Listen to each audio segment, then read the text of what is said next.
Hey there! Some time ago I showed you how to enable quick suggestions in VS Code. It's been over 3 years since then, and seeing how many of you watched and liked that video, it seems you found that feature helpful. That's why I decided to make a new video about inline suggestions. With the August 2025 update, VS Code has added a new setting that lets you control how quickly inline suggestions appear. This can be useful if you feel that suggestions are appearing too quickly and get in the way of your typing. For example, this is how fast the inline suggestion appears. By default, it has no delay, but let's see how it goes with half a second delay.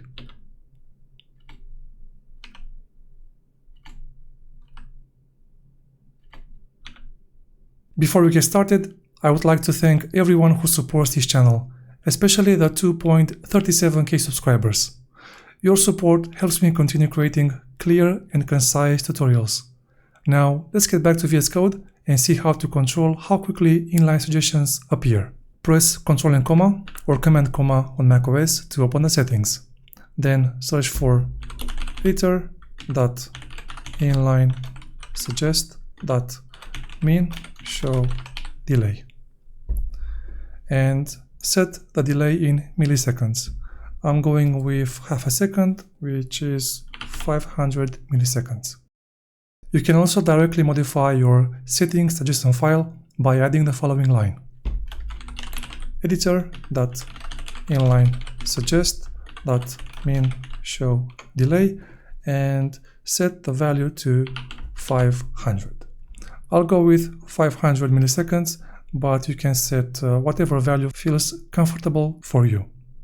I recommend trying out different values and seeing which one works best for you.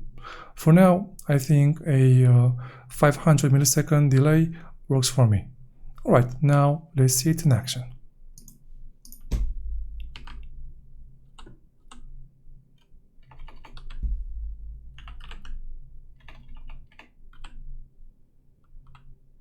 And that's it. Now you know how to control how quickly inline suggestions appear. Don't forget to check out the other VS Code videos on this channel to find out how to customize your editor and boost your productivity. I hope you enjoyed this video. See you in the next one.